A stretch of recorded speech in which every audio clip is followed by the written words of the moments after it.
climbed up to the highest mountain, looked all around, couldn't find nobody.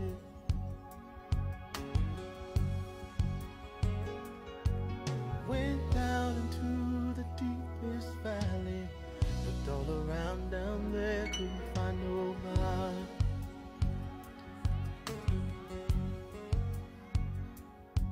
I went across the deep blue sea, couldn't find one to compare to your grace, your love, your mercy. Nobody greater than you. I searched all over, couldn't find nobody. I looked high and low, still couldn't find nobody. Nobody greater, nobody greater, no, nobody greater than you.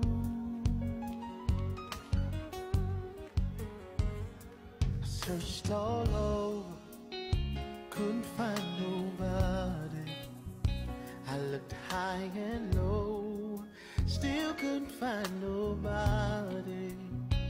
Nobody greater, nobody greater, nobody greater than you. Nobody can heal like you can. Oh, most holy one, you are the great I am. Awesome in all your ways, and mighty is your hand. You are he who carried out redemption's plan. You are he who carried out redemption's plan. Searched all over, couldn't find nobody. I looked high and low, still couldn't find nobody. Nobody great, nobody greater, Jesus. Nobody greater than you.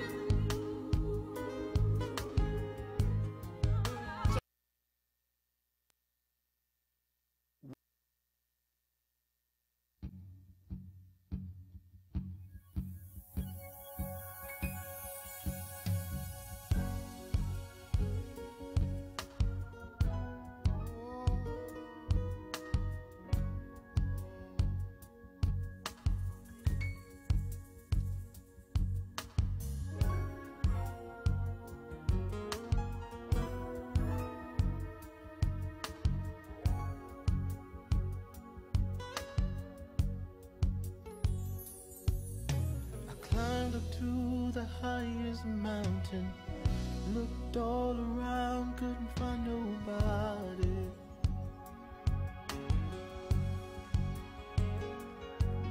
Went down into the deepest valley, looked all around down there, couldn't find nobody.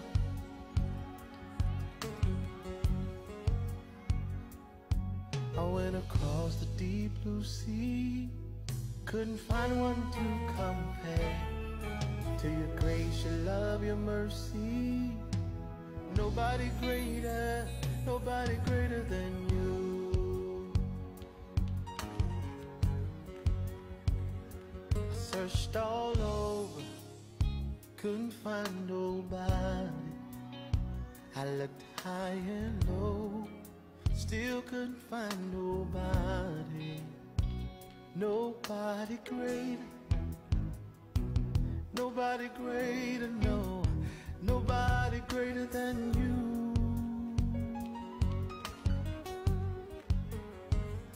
I searched all over, couldn't find nobody. I looked high and low, still couldn't find nobody. Nobody greater, nobody greater, nobody greater than you. Nobody can heal like you can. one. You are the great I am. Awesome in all your ways, and mighty is your hand.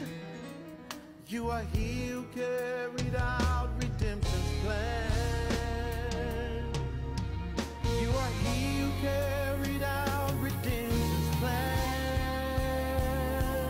Searched all over, couldn't find nobody. I looked high and low, still couldn't find nobody. Nobody great,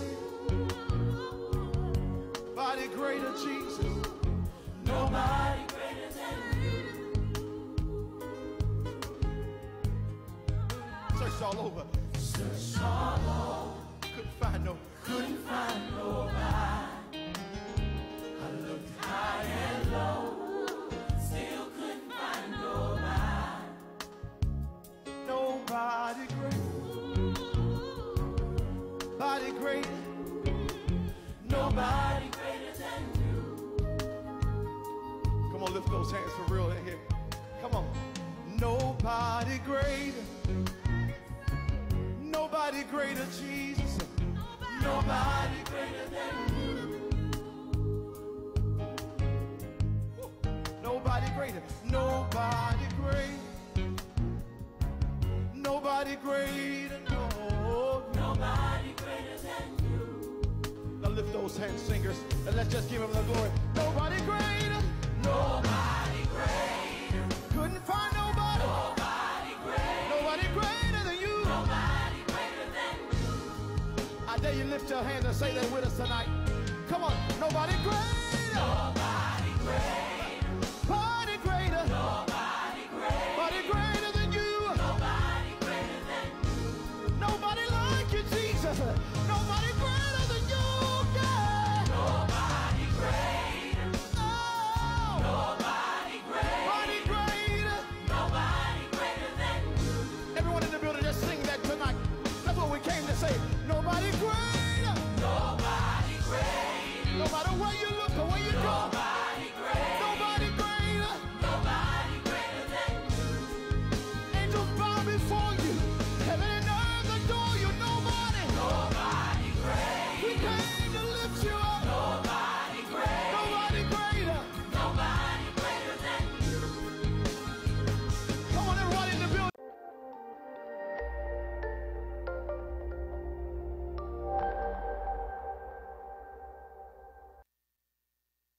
Welcome back.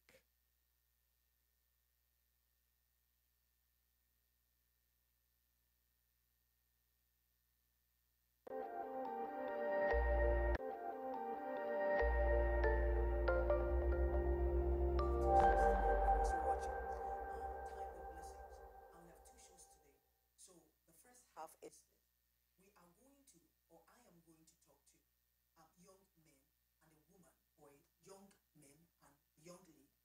And today, what we are really talking about, yesterday I had a guest, and interviewing the guest opened up to, my goodness, some discussions.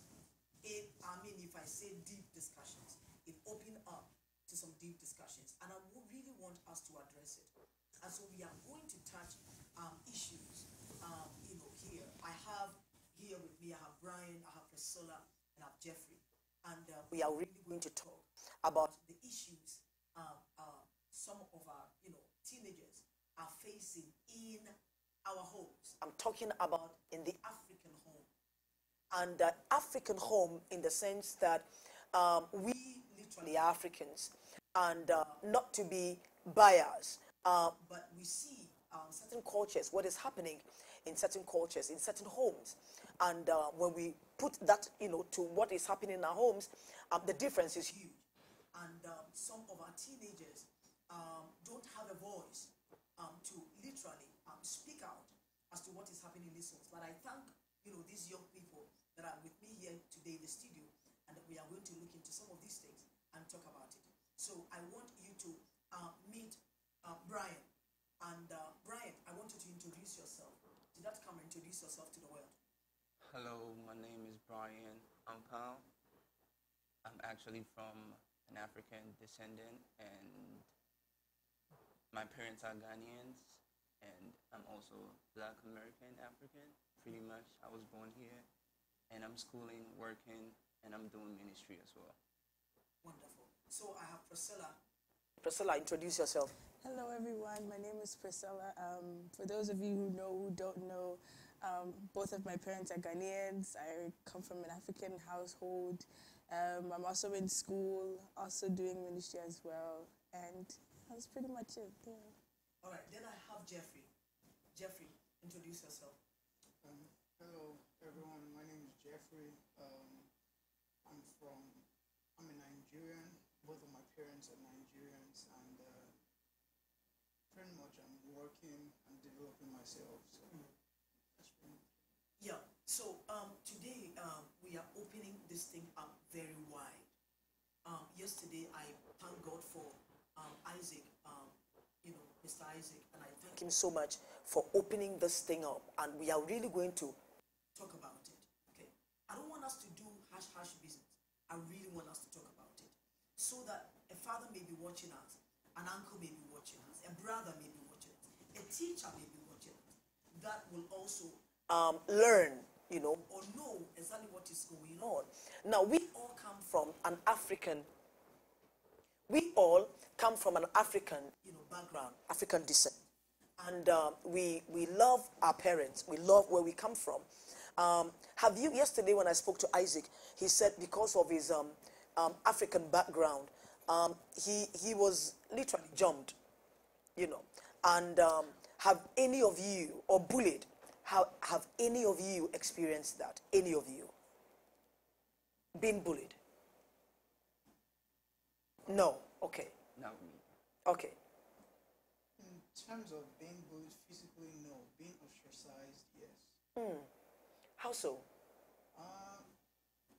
You just don't feel like you belong, so you see how you're treated by, I guess, it could be even Africans who are born and brought up here. It could be people of other backgrounds. You see the way they treat you. I guess I have an accent, an African accent, so yeah, the way they would talk to me, the non-verbal cues. Say, yeah. Because you're an African. Yeah, I mean, that's obviously the variable you see that it's an underlying variable. For example, I could be explaining, I guess from the way I was brought up, when you want to explain something or you want to talk about something, you have to elaborate. That's right. Yes, if you give short answers, You're rude. yes. Yeah. When I'm trying to explain to someone of a different descent, I find them cutting me off real quick. And to me, that's very important. If I'm trying to pass a point, you have to give me time to pass my point. Yeah, that's just a very minute way that happens. Wow. How dismissive they could be. Have you been bullied? Oh, yeah. Throughout elementary school and middle school. High school, not that much, only because that was the era where people were beginning to appreciate the African culture more. But in elementary school and middle school, for sure, people didn't understand why, we as Africans, we eat certain foods like fufu. For example, I remember a friend asked me, what do you guys eat in the African household? And I used to tell them, our primary food is like fufu. And they used to make fun of me and pass around notes and, can we come to a fufu party? Let's see what it's like in an African household. We would just laugh and make fun. Those are just minor things, but before it used to be bigger. Yeah. What do you mean before it used to be bigger? They'll make fun of how you look, how you dress, how you speak. I mean, because I grew up here, sometimes you don't necessarily hear an African accent, but sometimes when it comes out, they always make fun of you like, oh, look at you, look at that African. And there used to be a term like African booty scratcher. It was deep, yeah. What do they mean by African booty scratcher? What is that? It's one of those derogatory terms that, basically means you're scratching someone's butt, basically, because you don't have, the resources that they have here in America. You do some certain things back home that they deem as a normal. You know, like, for example, when you tell them you eat with your hands, they'll be like, but we use fork and knife. So it's like, why do you guys need to eat with your hands? That's unsanitary. So, you know, those kind of things, you know, yeah. Now, so growing up in an African home, you had fathers, and what were some of the challenges you faced? Because remember, growing up in an African home, we were brought up like when your parent or your father is speaking, you close your mouth. You don't talk back when your parents are speaking. And so the very moment you start expressing yourself, they see it as you are being very disrespectful. Because to them, you ought to be quiet. Don't talk. Don't say nothing. So then when you grow up and you come to an environment like this, it's challenging. Very challenging. So let me ask you, did you grow up with your parents? No. I mean, I didn't really grow up with my dad, but I kind of grew up with my mom for a while. Probably, let's say, like, for 15 years, I grew up with my mom. And yeah, but my dad just came through for like probably a year or two. Then he was there no more. So, but I do have an experience with my dad. Wow. So what do you mean? I mean, your father just came through and that was it? I mean, growing up, my dad was not living with us. Like, he was staying abroad, basically. So I grew up with my mom, and after a while, I mean, let's say they had issues going on, Okay. but he was not that kind of dad that would actually come home, see how his kids were doing, or all that. I mean, all of that. But yeah, it got to a time he came home. I think that was God's doing. He came home, came to stay with us for a while. But that was when I left. So let's say I only stayed with him for like 1 or 2 years. You only stayed with your father 1 or 2 years. Yeah. Now, how did it affect you growing up without a father in the home? I mean, I would say it has taught me a lot, actually, because I think certain things that I would actually have needed from a dad, although I'm growing up to know that, it was for my good. But then I had like so many issues. I feel like, okay, so if my dad was here, probably, let's say I'm giving an example, like I wanted to play soccer, right? And it got to a time I felt like I needed my dad to push me to where I want to be. But I didn't have him. I didn't have him because he was not living with me then. But when growing up, I actually got to understand that it was probably God's doing. He knew what he was doing. It was meant for a time. So when it comes to daddy and son relationship, it's really, really hard. Even till now, I would say it's really hard too. In certain ways, it's really hard. And that was the thing that I got from my guest yesterday, and literally he has really opened up this floodgate, and the youth are now talking, because it looks like they were just looking for somebody to take a step, and they were going to follow. So he has now become a voice to those of you who really, one way or the other, wouldn't have said nothing and would have just kept going on. Now, here I have, and I don't want you to look at it like, okay, I'm your mom, you are my mom, so I can't talk. No, because we want to get it out there so that a child who is confused will know exactly, or a father who doesn't even know that some of these things are there, they'll be aware. All right. So you grew up with us, okay? And what are some of the experiences? I would have to say there were positives and negatives. Sure. Growing up, I know that I've always had my dad around, and people call me a daddy's girl, and people see the type of relationship I have with my dad now, and it wasn't always like that.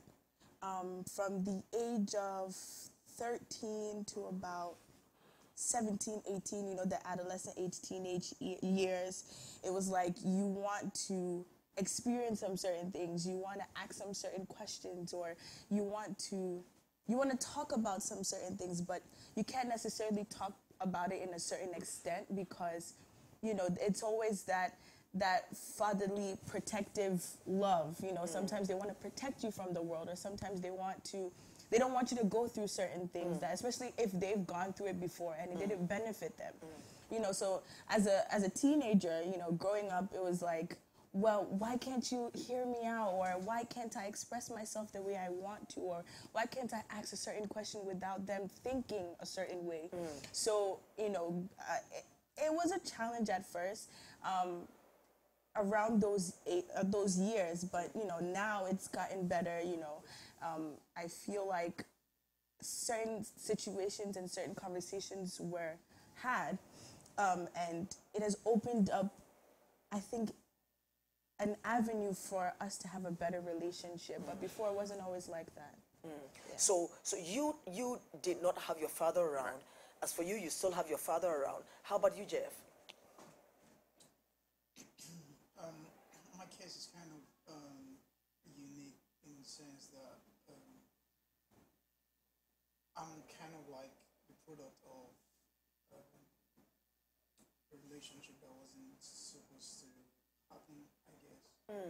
My dad wasn't married to my mom, so you know how that goes. My mom was young, my dad was good looking, and my dad was married with kids. So I happened to be a product of that kind of relationship.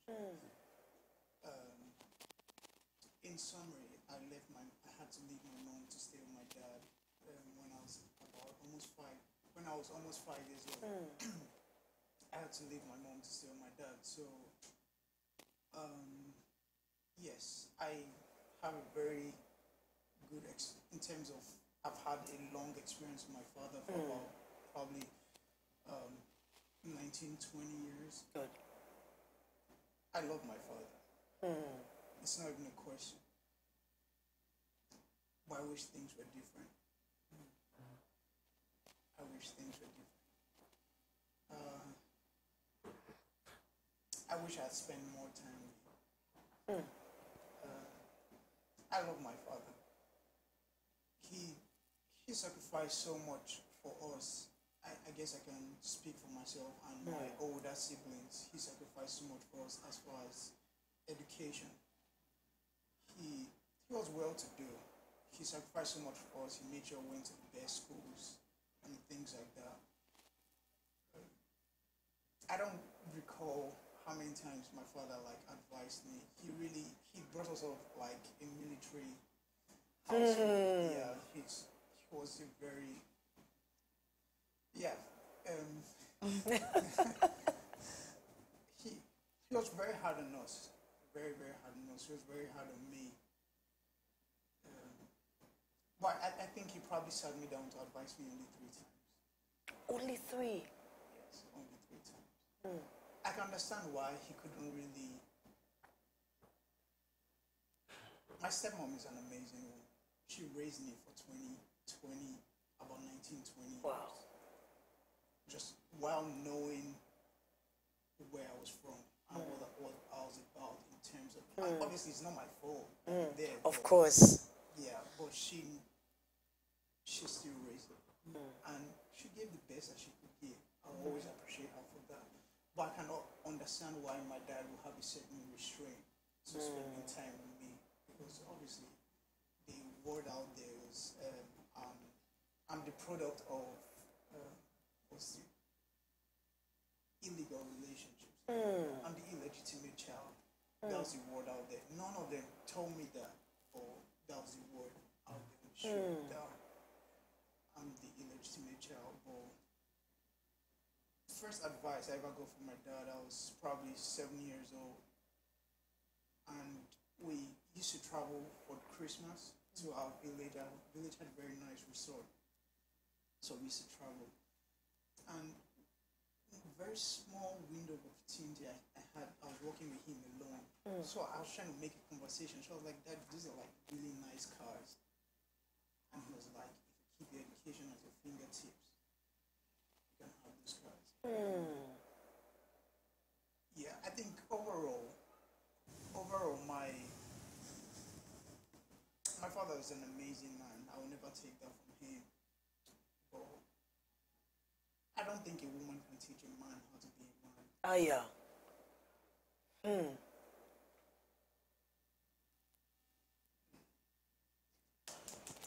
We will listen. We will take a little break, and we'll be back. All right. We're talking to this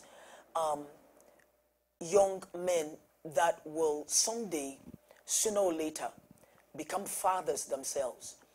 And if some of these things are not dealt with, spoken about, and helped, it will pass on to their generation as well.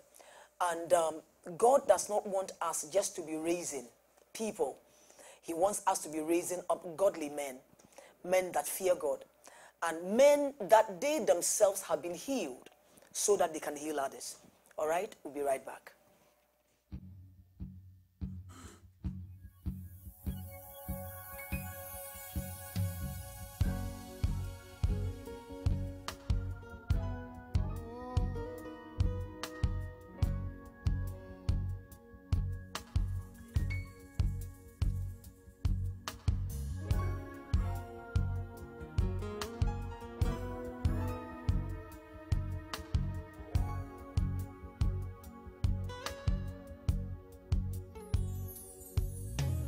Climbed up to the highest mountain, looked all around, couldn't find nobody.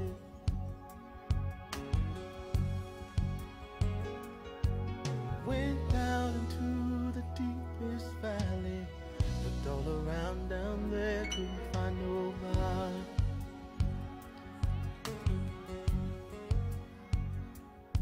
I went across the deep blue sea, couldn't find one to compare to your grace, your love, your mercy. Nobody greater than you.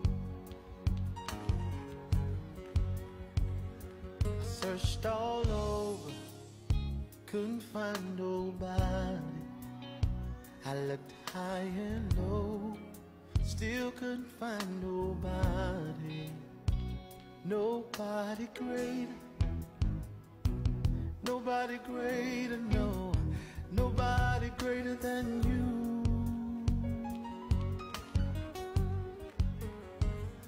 I searched all over, couldn't find nobody. I looked high and low, still couldn't find nobody. Nobody greater, nobody greater than you. Nobody can heal like you can. Oh, most holy one, you are the great I am.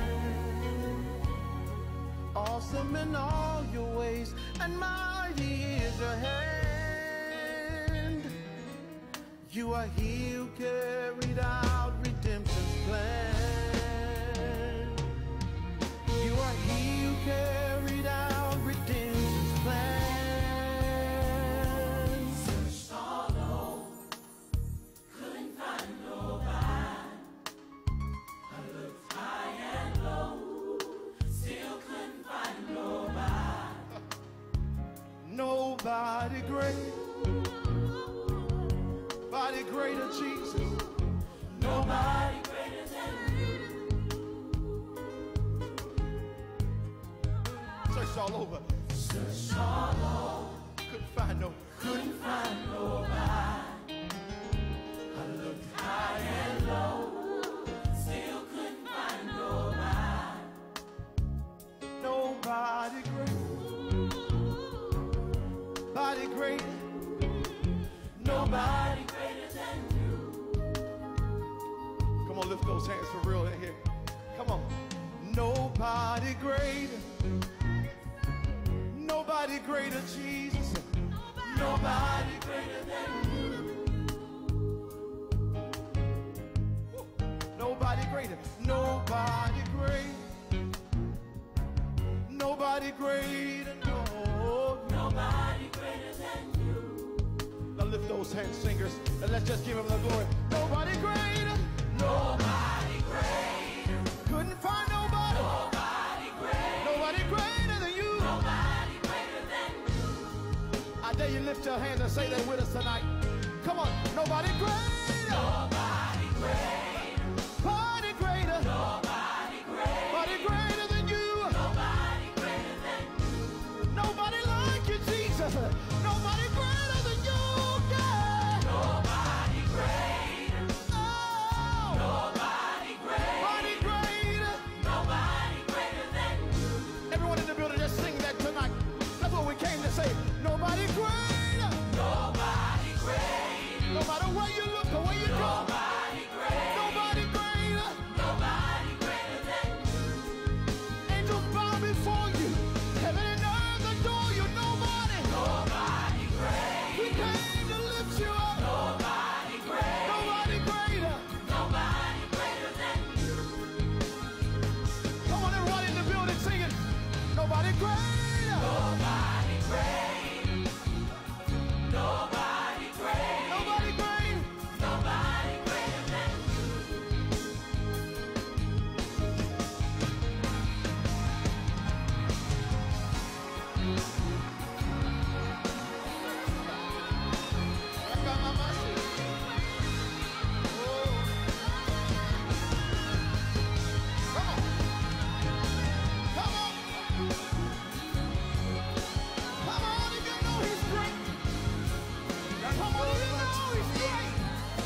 I cannot tell it all.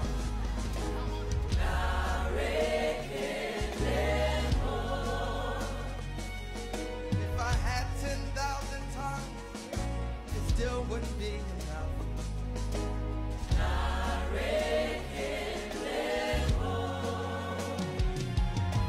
Tuku na kwama really. When you hear completely.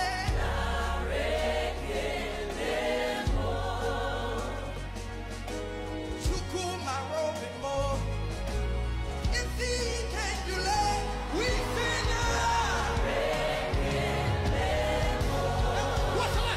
What shall I render to Jehovah?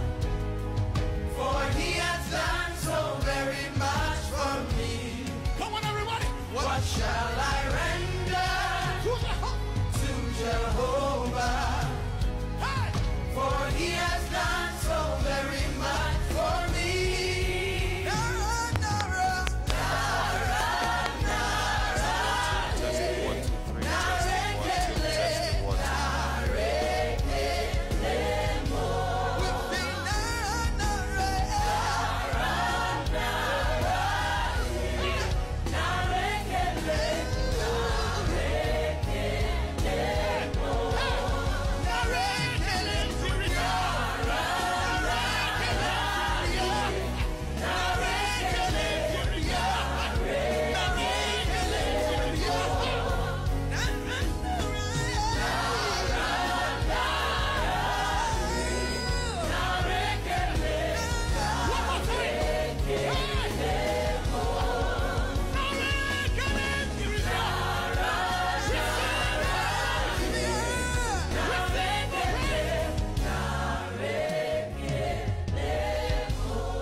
What shall I render to Jehovah?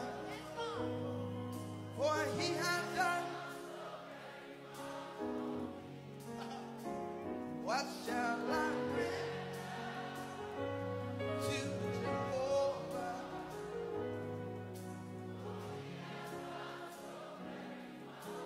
Lift your hands.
We'll be right back. And a lady concerning our being in or brought up in African homes.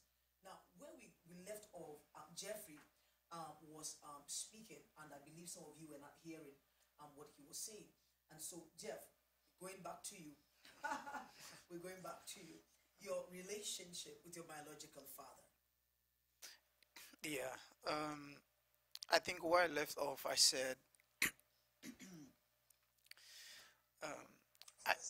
I believe it's impossible for, or I don't think it's possible for a woman to raise up a man to become a man.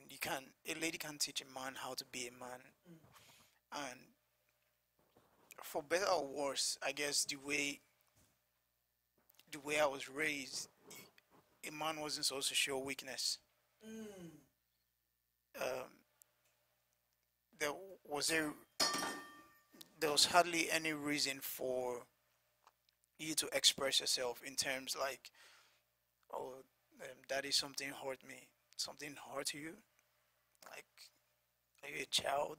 What do you mean by something hurt you? You know. Also, I don't think that's completely his fault. My dad was like a god figure to me.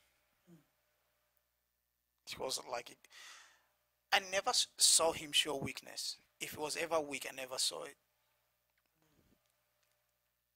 And I was like, okay, I want to be like that. That no matter what hurts me, I will never say it, and it will never show. You know, but something did happen to me when I was, I think, 3 years old. That's why I have this swelling here. I fell off a balcony, and I landed on my head because I was left alone at home. From that day, I started to remember things that happened from when I was 1 year old. And pain is kind of different to me.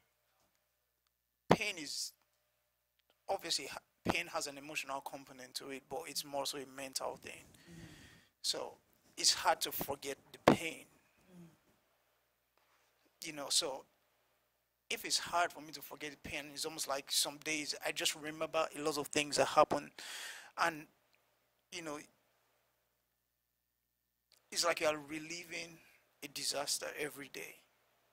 And if you keep holding it in because you want to show that you're strong or you want to be like somebody, it starts to destroy me, like, it started to destroy me like from inside out. Yeah, and I've been very fortunate to have like some really amazing people around me, especially since last year, that have helped me grow emotionally.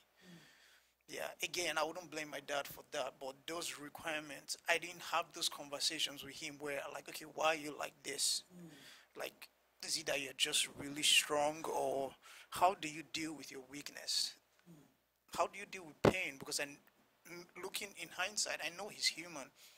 Of course, he goes through pain. I do recall my stepmom saying one time she woke up in the middle of the night and met my dad sitting on the side of the bed with his head in his hand. Obviously, he goes through pain, but I would like to know why he's like that, you know. The reality of it is, what I like to note, his days are in, the past is more than the future that is ahead in terms of chronological quantity. He's 60 something. He's not going to live another 60 something years. You understand what I mean? I do understand what you mean. Wow, this is deeper than I thought. I do understand what you mean, but my thing is, the fathers that are in our lives. There is a reason why I believe God allowed sons and daughters to come through. You didn't choose which kind of father should bring you forth into this world. There's no question about that. But in our community, okay, there is this thing where there are fathers that traveled outside the country and left their children home. Now, the very moment they come in contact with their children, it's different. There is something different about it. So it's a woman that has raised that boy up, and the boy thinks that, well, I don't need this man, because if this man was in there, I wouldn't have suffered through what I've suffered. I mean, you know what I mean. Right. And so my mother is there, and so they lean on towards more to their mothers than to their fathers. Right. And so, what are some of the roles you wish that your fathers would have played in your lives? Okay.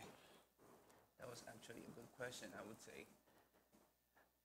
Like, till now, I would wish I actually grew with my daddy.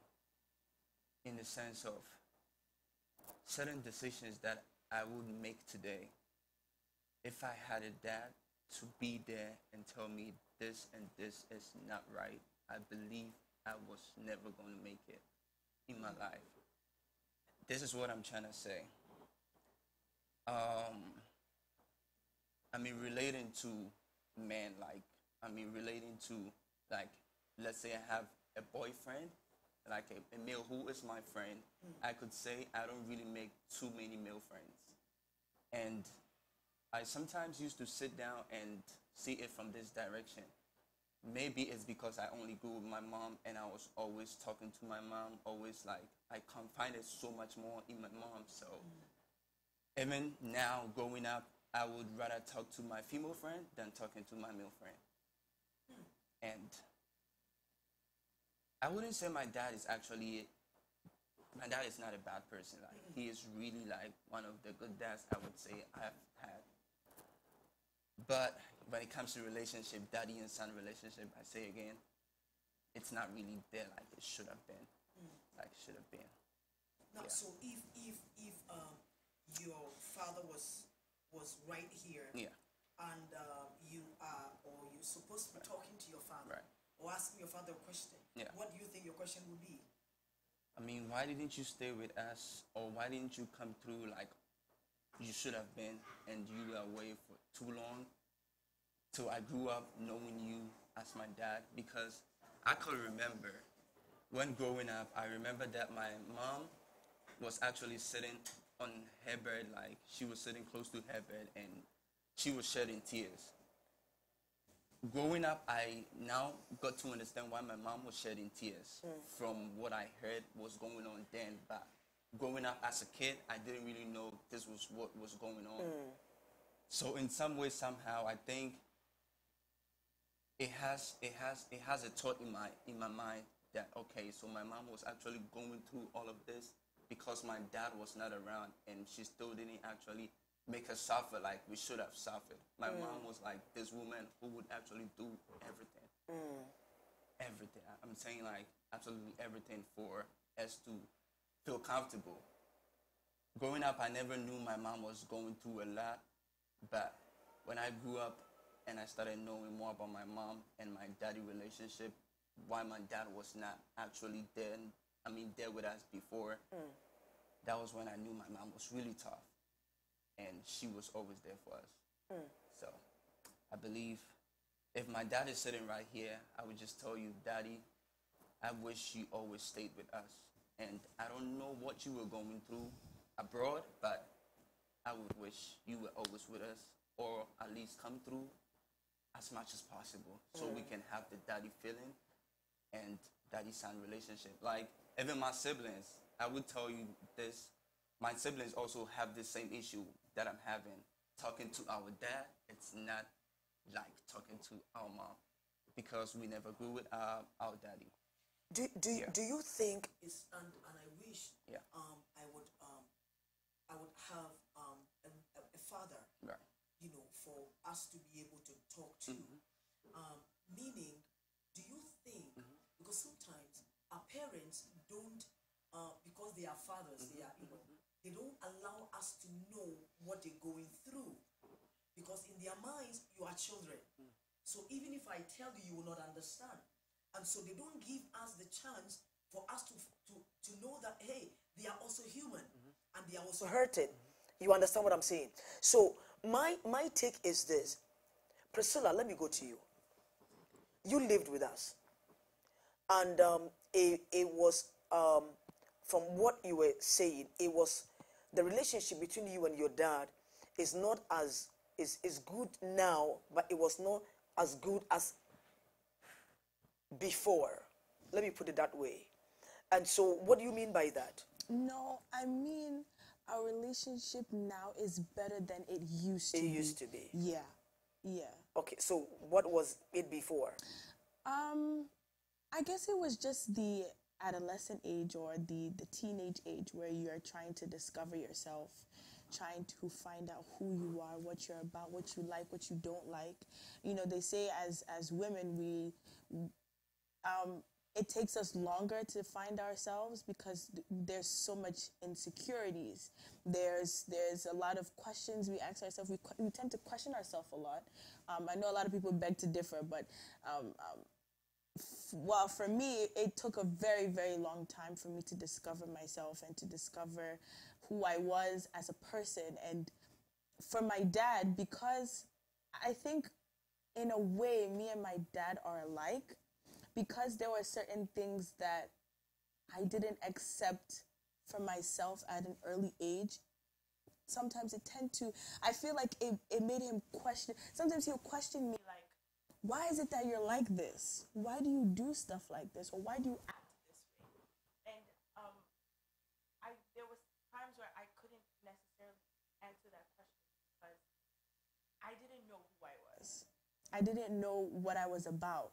So sometimes it felt like, why is she like this? I don't understand why she's like this, or I don't understand why she feels that way. And it came to a point where, for months, I used to I'd come home, I greet everyone, I go to my room.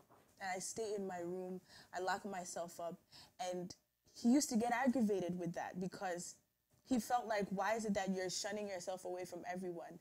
But little did anyone know that it was a time of depression because it felt like I wasn't being understood as either a person or either as a lady. So I kind of just put myself away and shunned myself away from everyone. And I mean, to this day, a lot of people don't know because I'm very, very quiet about it. I don't like to mention it. I only mention it when I see fit, and I only mention it because I'm out of it now. So I use it as a channel to kind of encourage someone or to bless somebody with it. But before, it was kind of like, why am I not being understood as a person? And from my dad's perspective, it's like, why do you do such things as a kid? And it was tough because I didn't necessarily, I felt like I didn't have anyone to speak to about it.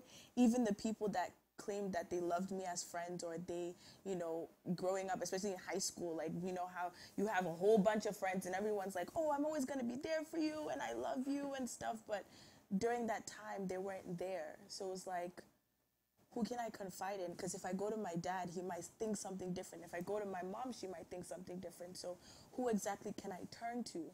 So it was kind of like a period of seclusion from the exterior forces, and kind of just finding myself on my own and through God and through reading of the word and stuff. So yeah, but I would say that my relationship with my dad before wasn't as strong as it is now. Let me ask you a question.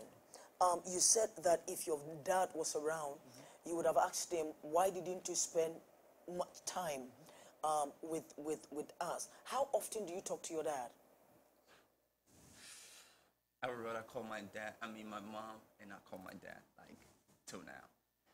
I don't know. It's still something I'm trying to work on, I would say. Yeah, it's not. My mom would be like, call your dad. I'm like talking to my mom, call your dad. But when I hang up, nothing really drives me to call my dad. I'm not saying this because I hate my dad. I do not hate him, but I think it's because that kind of daddy-son relationship is not there. I'm not saying this for myself alone, like my siblings, my kid brother, he also thinks like this. I mean, he was with me somewhere last summer, he came over and we had actually a conversation, something like this about that.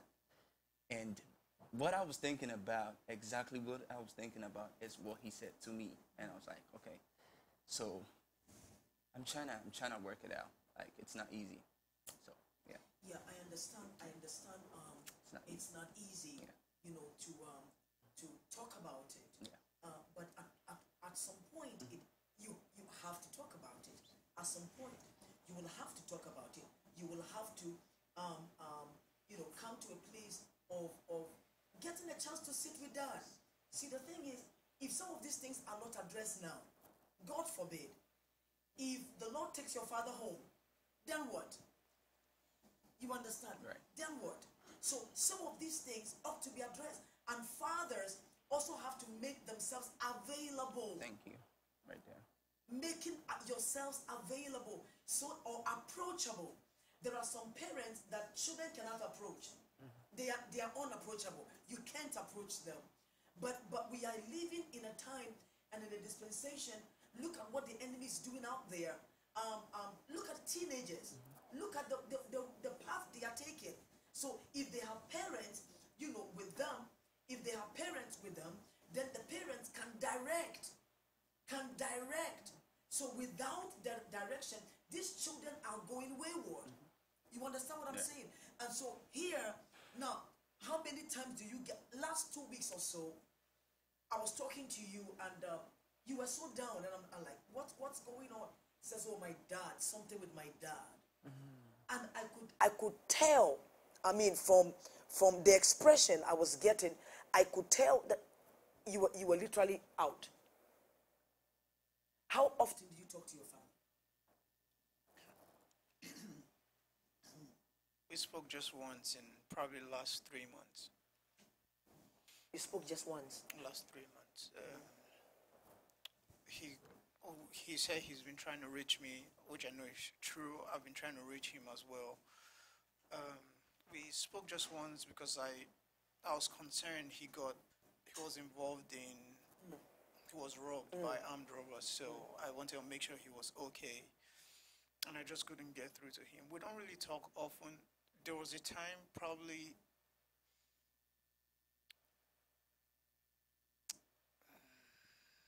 August, September, I made it my duty to call him and check up on him a lot. Yeah, he's always complaining that I'm always hard to reach and all that. Yeah, he's probably right about that. So is it that your father's trying to bridge the gap based on communication, and that you are not making yourself available for that to happen? Because it looks like it's not just also the fault of the fathers.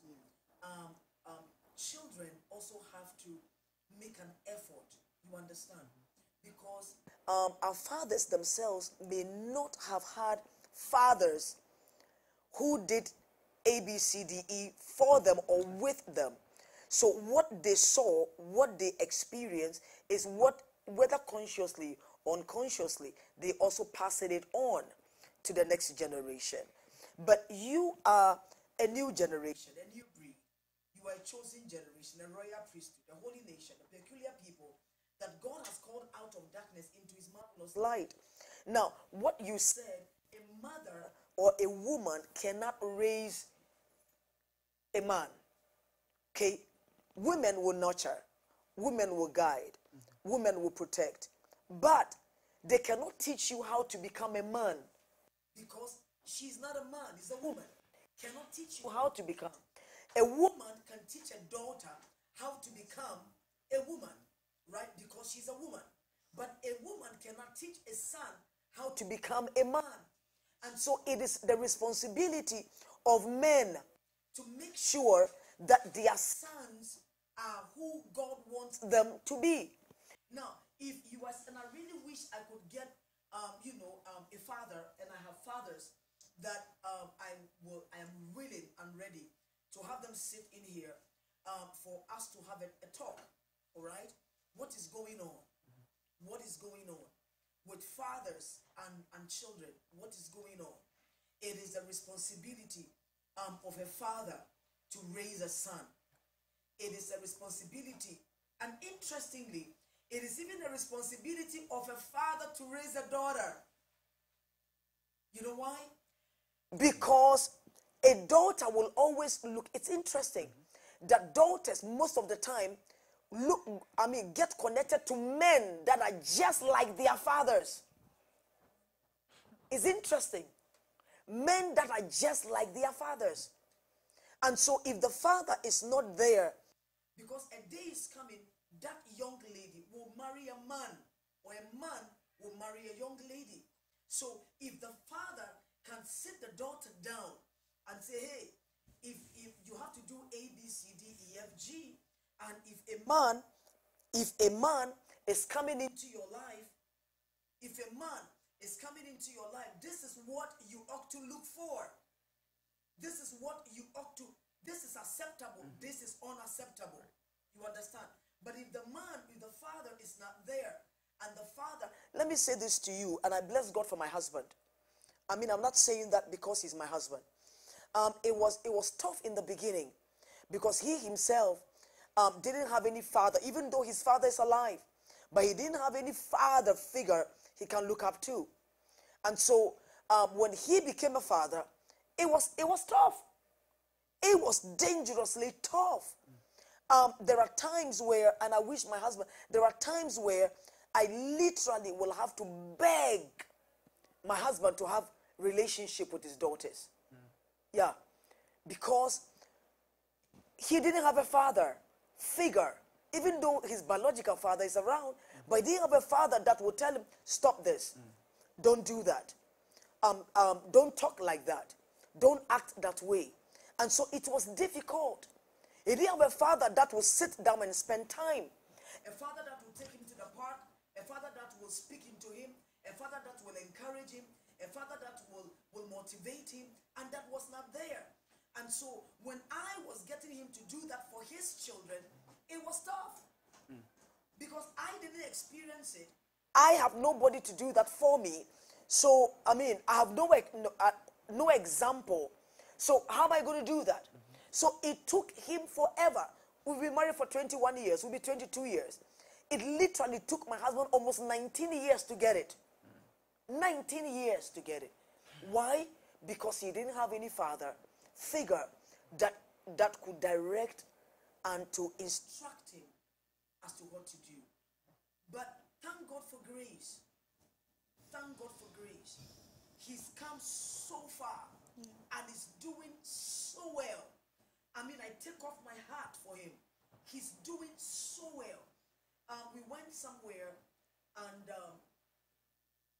Priscilla was talking to the father on the phone.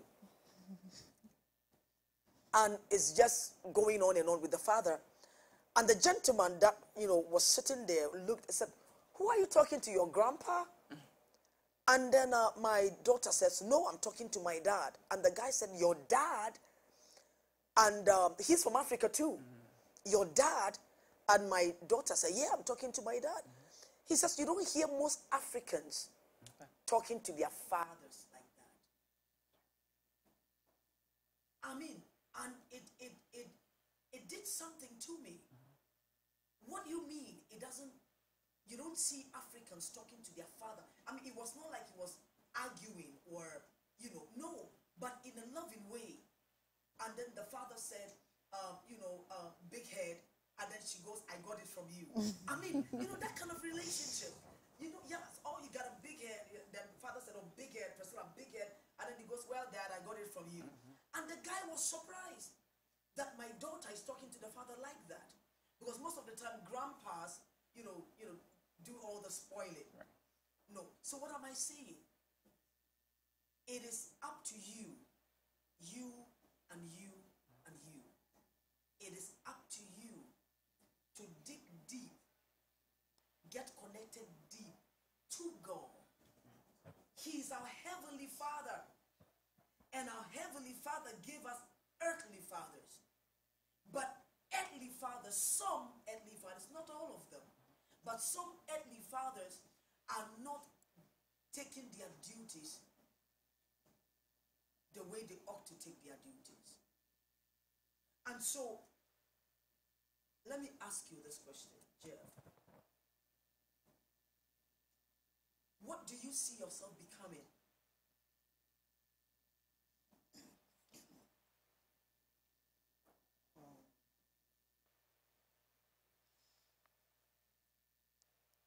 I see myself being, I'm already on the path to that place where I would help people bring out the best of themselves.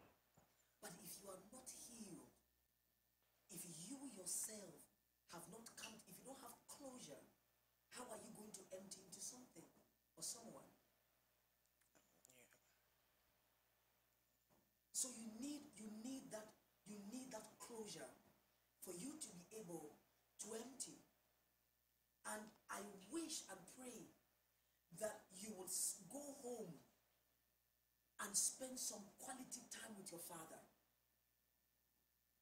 And to be honest with you, if you make up your mind and you talk to your dad and you say, I want to come spend time with you, not just your siblings, but one-on-one, I want to spend time with you as a father. I don't want you to die someday and I regret spending time with you. You understand what I'm saying? Mm-hmm. Yeah. That I want, and talk to your father. I want to come home and spend time with you. Not when I'm home and you have to run to the mall. You have to go there. You have to do this. No, I want to spend time with you so that gap will be closed. You know, because it's far apart. So that the gap will be closed.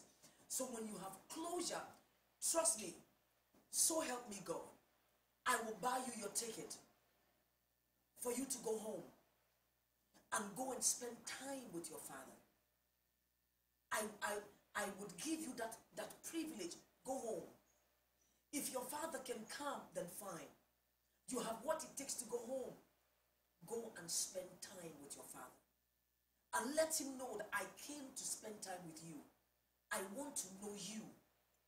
I want to know your strength, your weaknesses. What are the mistakes you made in life that you will wish I will never make? Yeah. I would give you that. Go and spend time with your father. And saying that, meaning you are sitting here telling us you love your dad. And if you love your dad and you care so much about him, if he, because he has other children, is not making that time because he has other children to be a father too, you are his son as well. Spend some time. Go spend some time with your father. You have father figures around you. And every one of them, including Pastor Bra, every one of them is pouring into you. Including my husband. Everyone is pouring into you. But your biological father is still alive. There are some people watching us who don't have biological fathers. Some even don't know their fathers at all. Their mother carried them, they don't know their fathers. But you know your father. Reach out to him. And we're going to talk on that. You have to reach out to your father. Doesn't matter how apart you are. You'll be surprised that he's also thinking that I have a son who cares less about me. He's probably thinking that too. Because remember, he's also somebody's child. But he's your father. Now, if your father is not reaching out to you, make an effort. Can I just chip in real quick? Yes, go ahead. Okay. I just want to chip in something from what you're saying. This is what my dad thinks, actually. He thinks my mom actually brainwashed this about him. That's what he thinks now. And this is something he repeats over and over again. but that's not what it really is. My mom never told us anything bad about that. But it's just because he was not there, we don't have that. And we always go back to connection, like relationship, daddy and son relationship, because he was not there. So yeah. So what We'll is try it to make it about, work. I mean, honestly, what is it about African fathers? Okay, what is it about African fathers? Some African fathers, they would give you the best. If you want to go to school until degrees are coming out of your nose, well, some of the fathers will just give it to you, but there's still no relationship. Okay, common ground for us to have a relationship, and that is what my take is on. That we will allow ourselves, fathers out there will allow themselves, that these children, your sons and your daughters, can easily come to you and have a relationship with you. Some are struggling for identity because they didn't have any fathers who would look at them and tell them, listen, you are handsome, you are beautiful, you are intelligent, you can do it, you can become it. Now, on the other hand, I had a father, and my father's still alive.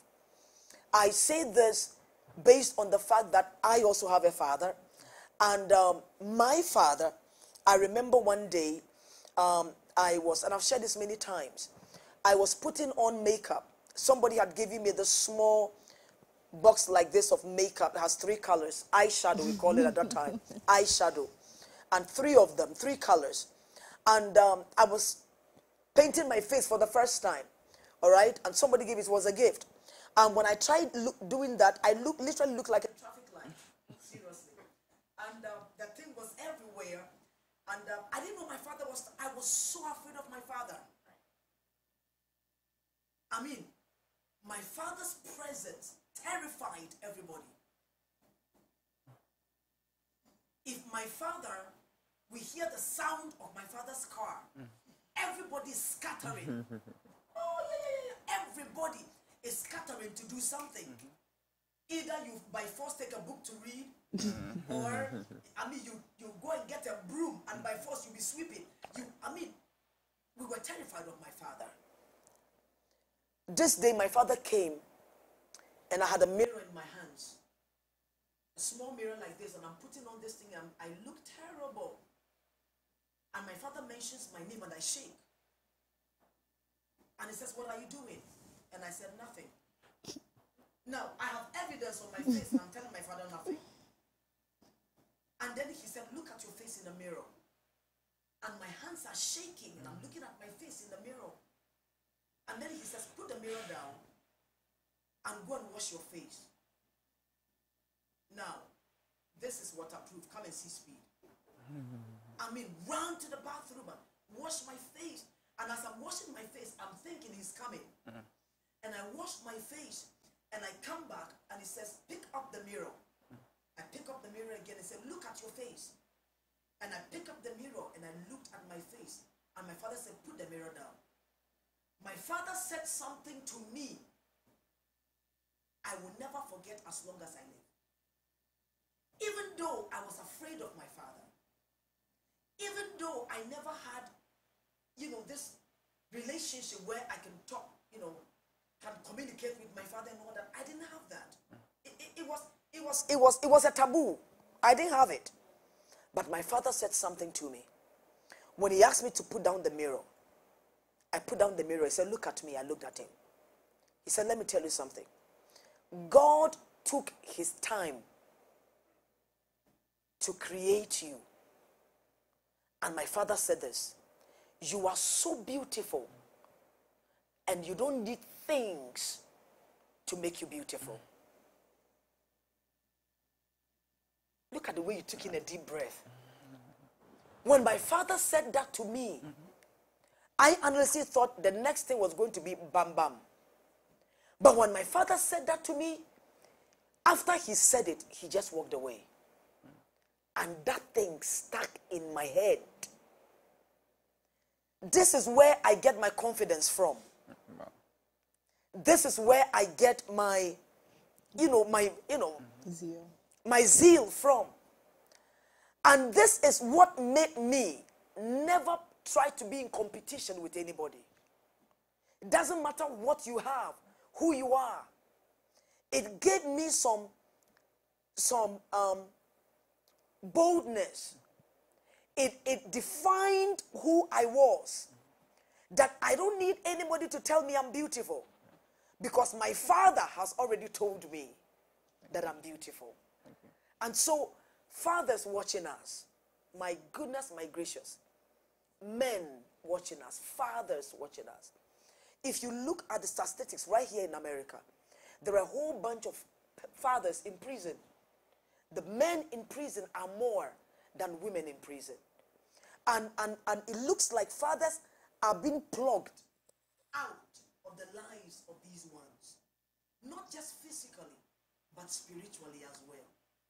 And sons and daughters are wondering, who are we? What is our point of reference? What is our point of reference? Do you people have a point of reference? Now, if somebody is after you, and who do you run to? Of course, you have other people you run to. But if your biological father is around, you can literally run to your father. And your father will take you under his wings and be a father to you. I want you to speak because I can tell you really want to speak. Go ahead.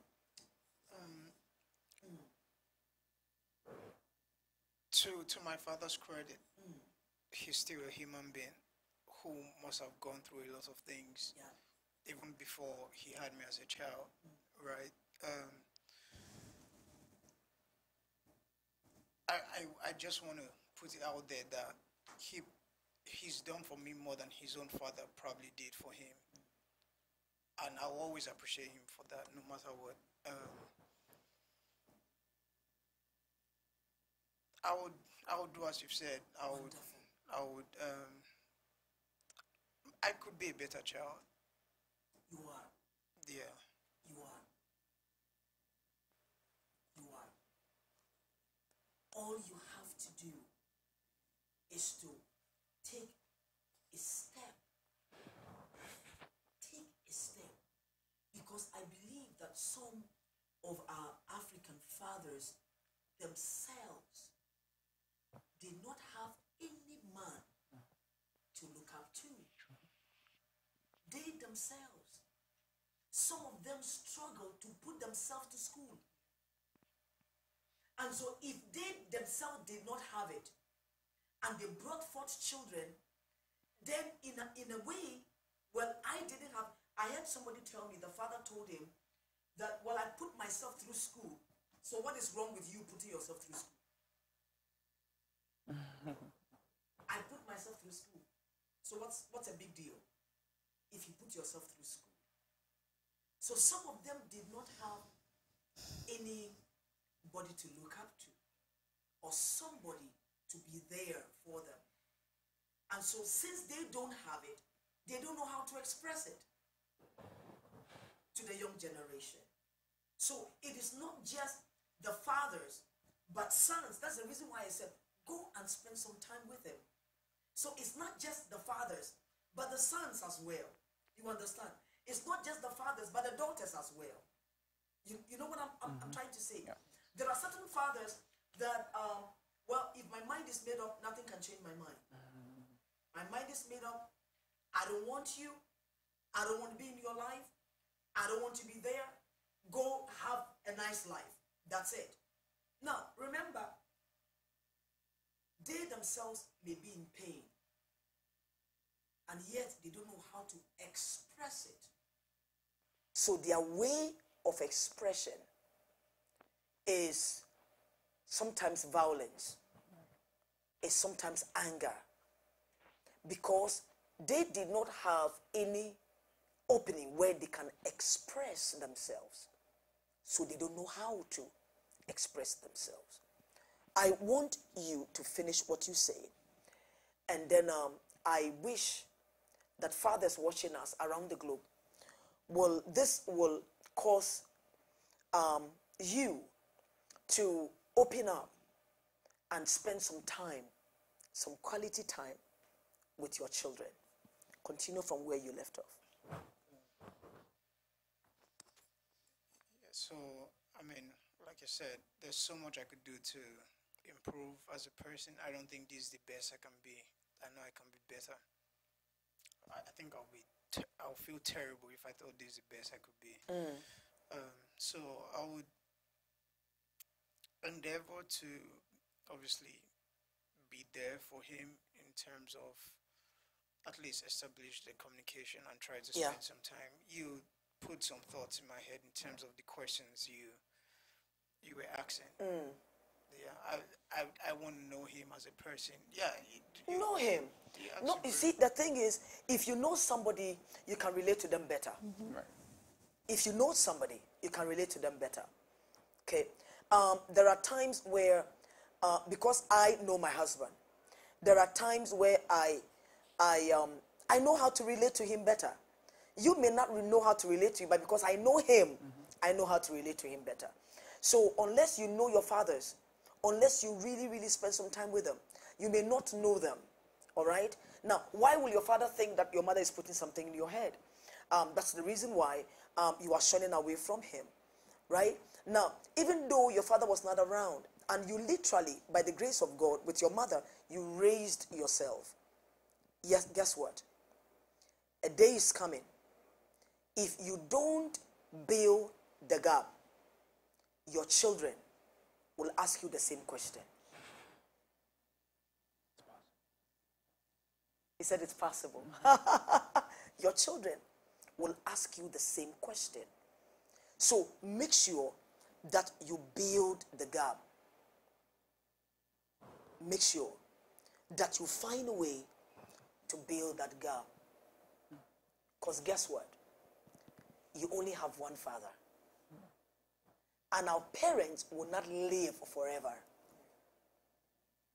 Don't wait and say, had I known. If I had known, I would have spent some time with my father.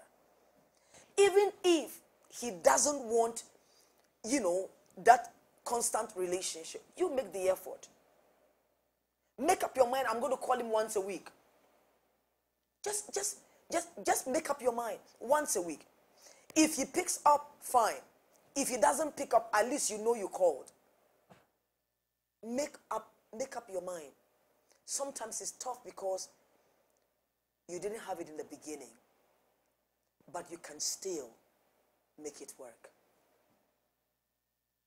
You can still make it work. You can. You can make it better. You can. Because I see sometimes, the way it's like, all right, 1 minute we are body, the next minute is like, okay, don't talk to me. That kind of, or don't talk to me, that kind of relationship. But it can be better. It can be better. I was telling them, I said, this year, just go on a vacation with your dad. Just leave me behind. Just go. Spend some time with daddy. You go spend some time with daddy. And the reason being, I want them to bond so bad that she'll be so comfortable talking to the father, things that she will not be comfortable talking to me. Yeah. Because I may not understand a man's perspective because I'm not a man. But if she has a bond with the father, then if some way, somehow, and I know my daughter someday will have a boyfriend. There's no two ways about it. I mean, no matter what I will imagine, she'll one day have a boyfriend. And she'll get married. And she'll give me some grandchildren. And I'll pamper and spoil these grandchildren. But until then, let her have a bond with her father. So that she'll be able to ask the father, what are your strengths? What are the struggles? You understand? That she can also impact it to her next generation. Right. Go and spend some time with daddy. Get to know daddy more. Ask daddy questions. Know his strength. What can daddy teach you as a man? You see, expressing feeling doesn't mean you are weak. Expressing how you feel doesn't mean you are weak. So if that's all you saw about your dad, he's the one that does not express. I don't know how he's feeling, whether he's in pain or I don't know how he's feeling. And you said, what if that's how my father is? I want to be just like that. But it's not helping. No. It's rather breaking you than making you. Spend some time with daddy. Even if it's just 2 weeks. Even if it's 2 weeks. And you will thank God for doing it. You will. Though I want to say this to you. Don't see yourself as what people. There is a reason. Look at David. Look at Joseph. Look at, I'm doing a series, The Rejected. Listen to it. Go on YouTube. My God, The Rejected. Sometimes it may look like you are rejected. But your rejection should move you to get to where God wants you to get to. Yeah. Look past it and have a relationship. You can do more. And you can do more. What advice will you give it to somebody, a teenager watching you, a young person watching you, who is going through this? And Isaac, if you're watching me, I thank you for honoring our invitation yesterday and for opening this thing wide open. And I would love to have you again. And I would love you to meet this young man and begin to impact into them as well. What will you say to somebody watching us today? Okay. I'm doing a lot of thinking now, and Awesome. I think what has been moving me or has been keeping me alive till now is putting my trust more in God than in any man. Actually, I had almost said every time that I grew up with my mom, but certain things I couldn't tell my mom because I felt like it was not really appropriate in a certain way to tell my mom. So I always kept it to myself and probably make it in the form of a prayer to God. Maybe God was listening. And I think God really did listen. Because when I look at my peers who have actually been in probably my same situation or something like that, they might have been doing things that are not really good. It's either they bad boys, like they do a lot of stuff, but I see myself not doing all of these because I was more closer to God.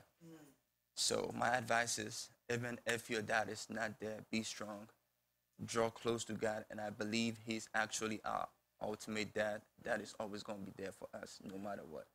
And to fathers out there, please get close to your children, like be with them, have that relationship with them, and I believe it would always be a blessing. Thank you. Yeah.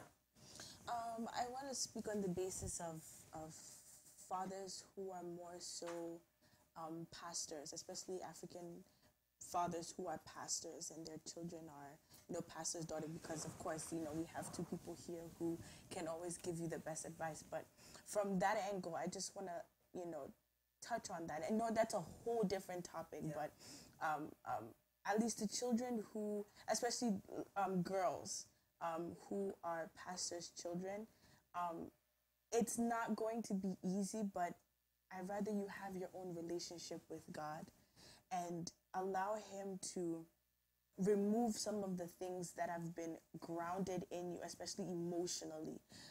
And then he'll be able to guide you on how to go about your relationship with your father. Because sometimes we feel like as pastors' children, we can't relate to our parents because our parents are more so involved in the congregation and in the deeds of the church. So it's like what time do they have for us? What time do they have for our feelings?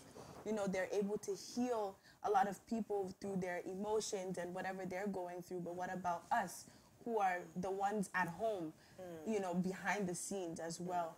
So I just want to encourage you, you know, get grounded in God, stay grounded in God, but also allow Him to teach you how to go about your relationship with your parents. Because sometimes, too, it's not that they forget about you, it's just that sometimes the workload becomes a lot. And one thing I've always learned is to also get involved in your parents' endeavors, because sometimes your parents don't always want someone from outside. They might want you to actually get involved, and that can actually grow the relationship between you and your father or your parents. I think that's one of the things that has helped me, which is to get involved more in the work, especially with my dad, because now our relationship is continuing to grow, and it's through helping him, or it's through getting involved in what he likes and what he wants to do, so that you can have an avenue to actually speak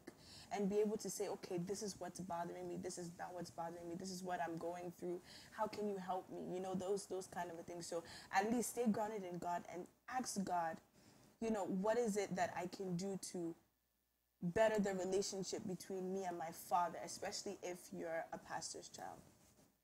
How about you, Jeff?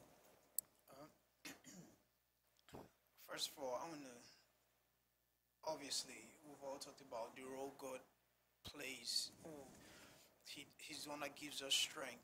So I pray that both kids, men, women, and their fathers and their parents in general get connected to God. That would definitely help. Also, just want to tell fathers that we appreciate, even if it's the smallest things that you've done, we appreciate everything that you've done for us, even your role in bringing us into the world. However that would have happened, that's fine. We may not have known, or we don't know, like, some of the things that happened to you in your past, or the pain you're dealing with, and those things you can't express. I'm just saying that with God's power, you're not alone in it, and He would help you through it.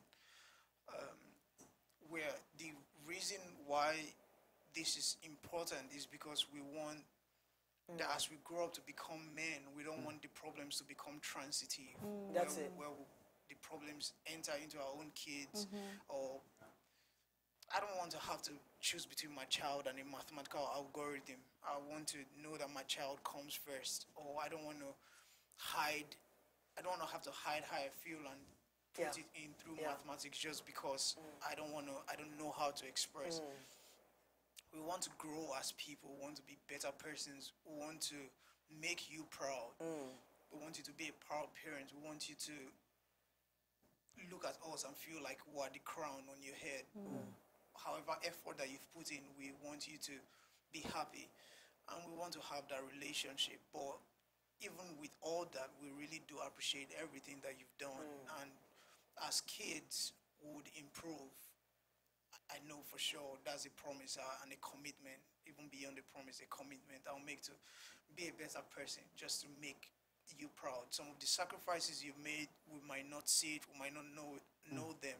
Some of the things we've said, there might be sacrifices you probably made that the way we've seen it is not the way it happened, or your intentions and the actions we might not be judging the actions correctly. We might be connecting the wrong dots. We appreciate everything, and if there's any way we might have hurt you guys, please just forgive us. We're just built on frailty, just like every other human being. Well, thank you for everything. That's what I have to say. I want to take this opportunity to say a big thank you to these young men here today. And I bless God for What God is doing with them. I am so proud of you. And proud of you in the sense that you have not just opened up, but you are willing to make changes. Okay? And so may God, who is the blesser, may He bless you. I'm telling you, people are really, commenting on this here. And some are saying, these things needs to be addressed. It needs to be addressed. And so Thank you so much for spending this time with us. God bless you, Brian. God bless you, Priscilla. God bless you, Jeff. The Lord bless you, bless you. And we are going to be back with the next session. And so just tune in, stay where you are. We're going to end the session, and then we'll be back with the next session. The Lord bless you. Until then, this is Sylvia Blessings. Love you. The Lord bless.